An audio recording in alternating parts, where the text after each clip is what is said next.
Ce que je le reproche, c'est d'avoir jamais corrigé les bugs qu'on trouvait dès le premier épisode, depuis le tout premier épisode. À chaque fois que Lara se cogne contre un mur, elle reste cognée contre le mur, elle bouge pas. Regardez comme elle est mignonne quand même, super bien foutue, et on voit sous sa culotte, pas mal. Donc là, elle va sortir dans les coulisses et on va la retrouver, elle va changer de tenue. Ça veut dire qu'en dessous, elle est habillée comme je suis habillé moi. Donc voilà, le gros reproche, c'est d'avoir jamais réglé la jouabilité de ce jeu, alors que c'était son principal défaut depuis le début. À chaque fois, ils améliorent les graphismes, ils augmentent le tour de poitrine de Lara, mais ils ne touchent jamais à la jouabilité, donc vraiment moi c'est mon gros reproche. On va voir que cette fois il y a quelques petits détails de jouabilité qui ont été améliorés, mais vraiment pas tous. Et le principal, c'est-à-dire Lara qui se cogne contre un mur et qui reste plantée là comme un piquet, voilà, ça c'est toujours là et c'est vraiment dommage. Pour le reste, me disais, après tout, j'aimais bien le premier Tomb Raider, c'est jamais que la même chose, donc pourquoi je n'aimerais pas Tomb Raider 5, puisqu'on en est au 5e épisode. J'ai compris ça en voyant Driver, j'avais testé Driver, j'avais adoré ça. Driver 2 est moins bien que Driver 1, parce que techniquement il est moins bien, ils ont voulu mettre plus d'objets et ça rame, et pourtant j'aime bien quand même Driver 2. Alors je me suis dit, pourquoi ce serait pas pareil pour Tomb Raider ? Et je me dis, bon, moi je ressens plus ce truc-là, mais je pense que les vrais fans de Lara vont aimer quand même ce 5e épisode parce qu'il faut reconnaître qu'il est très beau. Il y a Manu qui fait des hochements de tête derrière, parce que Manu il est très fan de Lara Croft. Et il me disait, il se fait des week-ends avec son copain carrément, ils se réunissent tous les deux et ils finissent un Tomb Raider en un week-end, ce qui est une performance parce que c'est quand même assez long les Tomb Raider, mine de rien. J'ai beau en dire du mal, c'est quand même un jeu qui dure longtemps. Bon, j'ai commencé par me tromper de chemin, J'aurais pu tourner tout de suite à gauche et commencer par un parcours d'entraînement, mais on va rentrer direct dans le vif du sujet. On va tuer des chiens comme d'habitude, parce que vous savez que Lara c'est la spécialiste des espèces en voie de disparition, de tirer sur des gens, des chiens, des choses comme ça. Et comme vous voyez, le système de combat est toujours aussi foireux. C'est-à-dire que la caméra cadre Lara, mais pas forcément la bestiole ou le mec qui vous agresse. Donc résultat, voilà, on se retrouve encore à tirer un peu dans le vide sans trop savoir de quel côté on vise en fait. Donc ça aurait pu être changé, ça n'a toujours pas été changé, il n'y a vraiment rien à faire. Ils sont têtus comme des mules, je me suis Eidos. Ah regardez, tout au fond, il y a une espèce de fontaine ou un truc comme ça. Je vais m'approcher, j'appuie sur la touche Action. Et ça ouvre une autre espèce de trappe, donc on va y aller, c'est de l'autre côté, de l'autre bout de la ville, ça commence à Rome. Oui, je disais, elle est morte, on croyait être débarrassé et tout, mais non, en fait, ce qui se passe, c'est qu'elle est vraiment morte, et ce que vous avez vu au début, c'est des gens qui se réunissent pour évoquer sa mémoire et ses diverses aventures. Donc l'idée sur les traces de Lara, donc cet épisode, c'est de voir Lara à différentes époques de sa vie, dans différentes aventures, un peu comme ça avait été fait pour Indiana Jones, où on pouvait voir, mais je suis encore perdu moi, où on pouvait voir Indiana Jones quand il était petit. Donc voilà, là c'est un peu l'idée avec Lara Croft, donc ça permet de refourguer encore un Tomb Raider pour Noël, comme d'habitude. Je pense qu'ils font l'essentiel de leur chiffre d'affaires sur ça. Je râle toujours parce qu'en fait je me dis que la jouabilité ils l'ont améliorée dans des jeux comme Soul River, et c'est ça qui me fait rager, de me dire que chez Eidos ils sont capables de faire des bons jeux jouables dans le genre de Tomb Raider, presque exactement le même sauf que c'est pas le même personnage. Et puis voilà, ils font leur tête de mule pour Tomb Raider, ils n'ont pas changé de système de jeu depuis le début, et ça c'est vraiment dommage. Mais bon, je suis pas le seul à râler, donc ça va, ça me rassure. Mais c'est leur méthode de ne pas envoyer des jeux aux testeurs pour Noël qui me révulsent et qui m'écœurent un petit peu. Donc voilà, je suis très colère, comme d'habitude. Bon là, je me fais un peu bouffer par des chauves-souris. Alors comme d'habitude, on a des medikits et plein d'objets qu'on verra tout à l'heure. Par exemple, une trousse de soins. Voilà. Et là, je vais récupérer quelques petits points de vie. Donc voilà, ça c'est toujours le problème. Vous voyez, elle vient de se cogner et elle reste plantée contre le mur. Je vous le refais, voilà.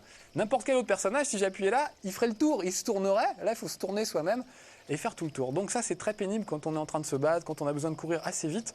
C'est toujours pénible d'avoir à faire ça très rapidement. Et je ne parle pas des bugs, regardez, je mets mes bras dans les murs, mais c'est pas grave.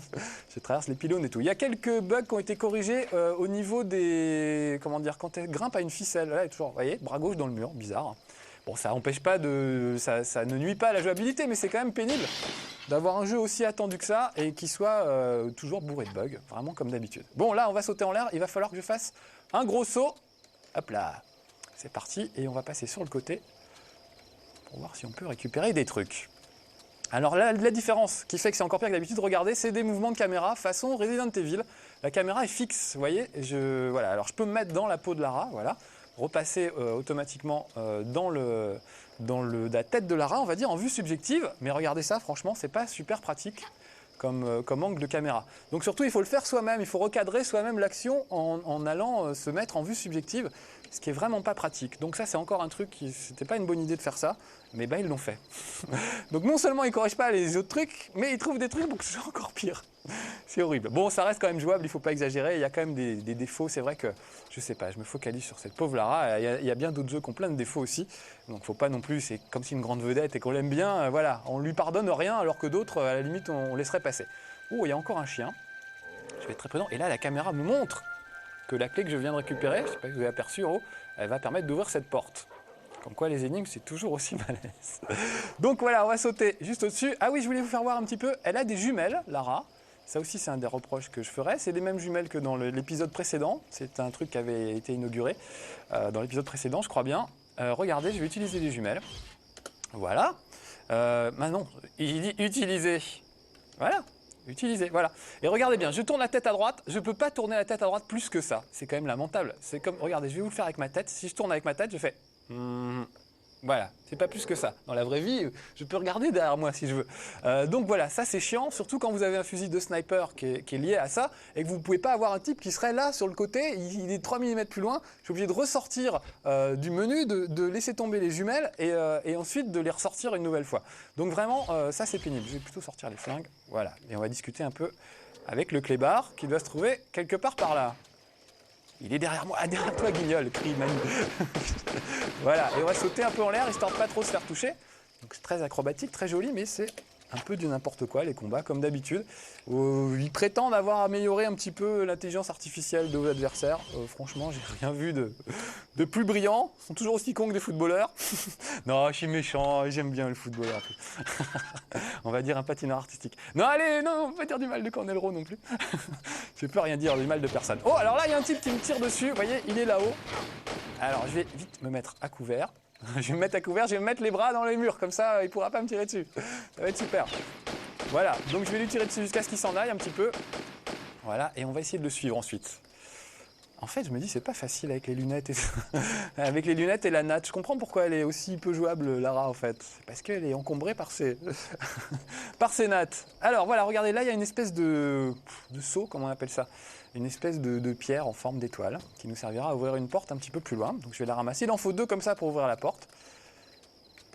Hop là. Et je vais ressortir le flingue parce que je crois qu'il n'a pas tardé à réapparaître. L'autre, il apparaît toujours au même endroit, donc comme ça, il n'y a pas trop à se gourer. Voilà, il est en face. Vous voyez, là, point de vue stratégie, il n'y a pas grand-chose à faire à part sauter sur les côtés. Mais voilà, là, je vois pas, je lui tire dessus, je vois absolument pas où il est. Alors que la caméra, elle devrait se mettre là, s'il n'était pas trop bête. Et me montrer que j'étais pile derrière un poteau. Et que c'était pas une bonne idée. Voilà.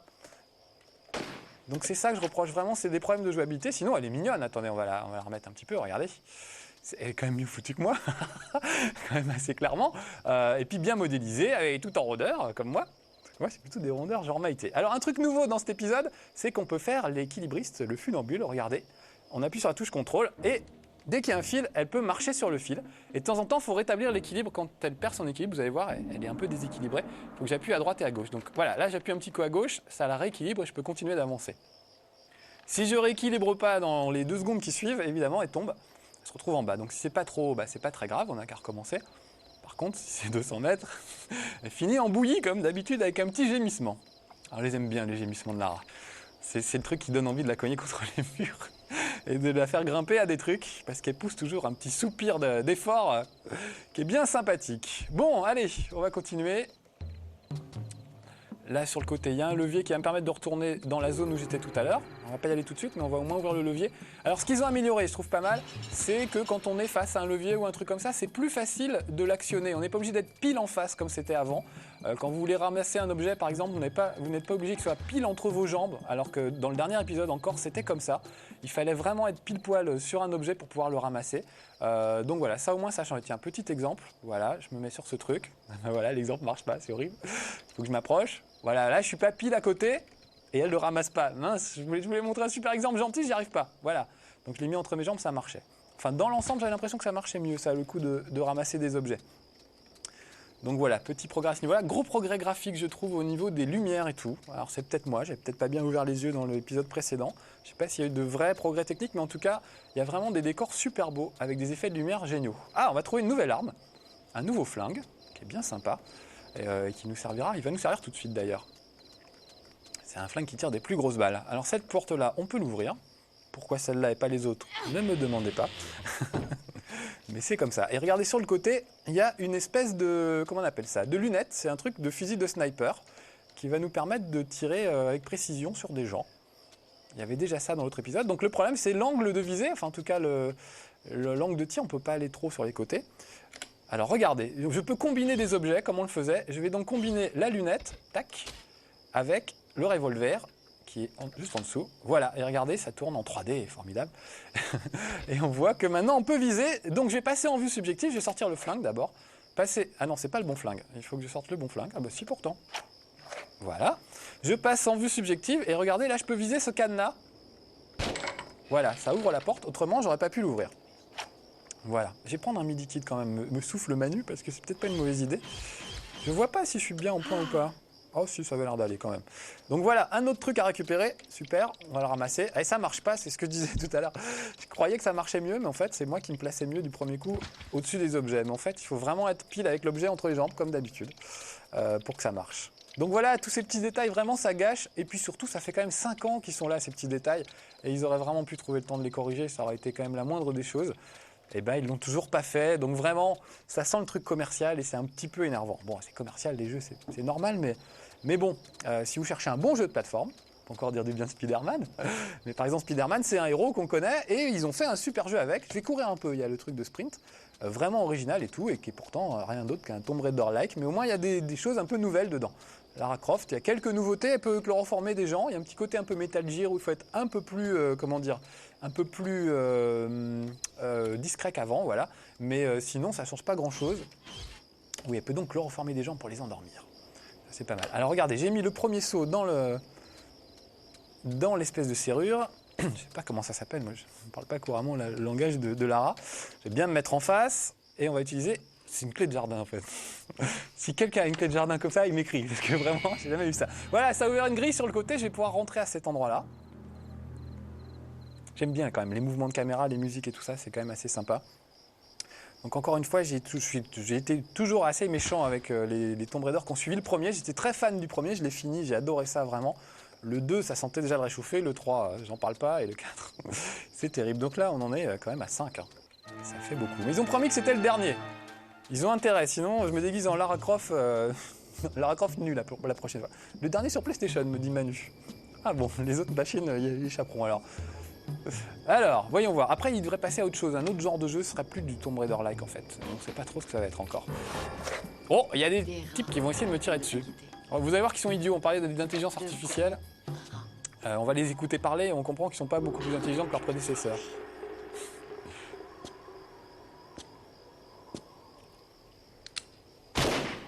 Ben quoi? Idiot! Idiot! Arrête de jouer au cow-boy, tu vas attirer les Indiens! Ben Il lui parle lentement pour qu'il comprenne bien. Vous voulez qu'on la tue ou pas? Ta mère a dû te nourrir au whisky frelaté, hein? Et ton cerveau ne fonctionne plus très bien. Comment vous savez ça? Oublie ça, oublie ça. Attendons qu'elle ait rassemblé toutes les pièces. Comme ça, nous allons toucher le gros lot sans faire d'effort. Sûr, c'est un sacré malin, chef. Ah quand même, ils arrivent à mettre des plans au point. Ils nous laissent récupérer les trucs et après, ils nous les volent. Je crois que c'est le plan le plus intelligent qu'un méchant ait jamais réussi à mettre au point. Bon, alors nous voilà là. Alors il peut toujours nager, là il y a une petite zone où on peut nager, juste pour vous faire voir. Voilà, elle nage toujours aussi bien, c'est joli les petites bulles et tout, c'est vraiment joli. Donc on retrouve tous les mouvements de Lara, tous les mouvements qui ont été ajoutés au fil des épisodes, c'est-à-dire que c'est vrai que maintenant elle peut se suspendre à une corniche et tourner l'angle de la corniche, ça c'est vraiment très bien, elle ne pouvait pas le faire avant, donc ça c'est vraiment mieux, elle peut grimper à des grilles, des échelles et ce genre de choses. Donc tous les mouvements qui ont été ajoutés au fil des Tomb Raider, on les retrouve ici. Donc si vous êtes habitué à des Tomb Raider, et je pense qu'il faut vraiment être fan pour acheter encore un épisode de plus, vous serez quand même en terrain familier, il n'y a pas grand chose de nouveau. Donc voilà, mais ça fait plaisir je pense quand on est très fan de la retrouver, même si on râle un peu parce que c'est pas amélioré comme on aimerait. Ah, une cloche. Alors je sais pas si j'aurai le temps de le faire, mais pour ouvrir un truc, il faut tirer sur cette cloche en fait. Je dis ça, je suis resté coincé là longtemps. J'arrivais pas à trouver d'endroit pour sortir. Et si je m'étais souvenu qu'un plan m'avait montré la cloche, eh ben j'aurais été moins cloche, j'aurais tiré dessus tout de suite. Voilà, regardez, elle regarde vers la cloche quand j'avance en plus. Donc vraiment, c'est souligner lourdement ce qu'il faut faire. Donc j'aurais vraiment dû y penser, je suis vraiment un boulet. Voilà, on va ramasser. Oh, un petit fusil à lunettes, j'ai déjà. Alors je sais pas si vous voyez en face de moi, il y a un petit mur pour le moment. Donc je vais monter là-dessus, on va sonner la cloche. Si j'avais un marteau, là là là là là là là là là là. Si j'avais une cloche. Voilà, alors hop. On va monter, les commandes sont inversées. Voilà, oui, ça brille un peu quand la cible est localisée. Voilà, et je vais pouvoir sauter de l'autre côté, formidable. Donc on va faire des acrobaties. Donc c'est toujours sympa ce petit mélange d'acrobatie, d'exploration, de combat et tout ça. C'est du Tomb Raider quoi. On est... Ah là là! Et voilà, elle est morte. Et voilà, tout ça parce que j'ai raté un saut à 1 millimètre près. C'est vraiment dommage. Oh, c'est la fin en plus, je suis désolé. Donc voilà, on va peut-être voir la tombe. La tombe de Tomb Raider, regardez, voilà, c'est comme ça que finissait. Bah voilà, on va finir là-dessus. Bon allez, je vais pas être trop méchant. Achetez-le si vous êtes très fan de la série. Si comme moi vous en avez un peu marre d'être roulé, ne l'achetez pas. Et puis c'est tout. Allez, ciao, à bientôt pour un prochain Level 1. Où sont mes flingues? Je sais plus, tant pis.